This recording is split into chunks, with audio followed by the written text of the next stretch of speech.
Hello class! Today we're going to be learning about all of the different constellations in the nighttime sky. Have you ever looked up at the clouds and daydreamed about the shapes you see up in the sky? To see shapes, you have to use your imagination and think about an abstract concept. Have you ever looked up at the stars and tried to connect their bright shiny dots to make a bigger picture? Similar to looking at the clouds, these pictures might be kind of difficult to spot. But unlike the clouds, the patterns in the stars never change.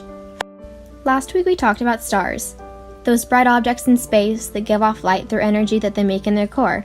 And today we'll be talking about constellations. The patterns you see in the stars are called constellations.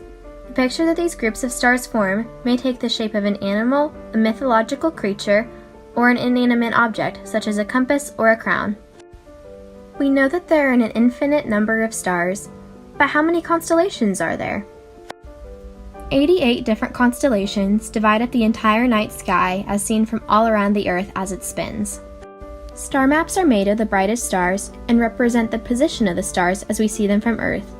The star maps change depending on the season and the hemisphere that you live in. Why are some stars brighter than others? Some stars are bright because they are closer to Earth, like how the sun in our solar system is super close to Earth and gives us bright light and warmth in the daytime. Other stars are bright because even though they are far away, they are very large. What do people use constellations for? Why are they important? In ancient times, constellations were used to keep track of the calendar. This was very important because it helped people know when to plant and harvest their crops. Another important use for constellations was navigation. By finding the Ursa Major, it is fairly easy to find the North Star. Using the height of the North Star in the sky, navigators can determine their latitude and help ships travel across the ocean at night without getting lost. Some of the most famous constellations are Orion, Ursa Major, and Ursa Minor. Some other constellations come from Greek mythology.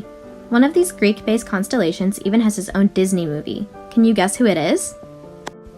You guessed it, it's Hercules. Do you remember Hercules' sidekick Pegasus? Well, he has a constellation too. Now I need everyone to please take out your scissors and your colored pencils because we're going to be making our own constellations using paper and flashlights.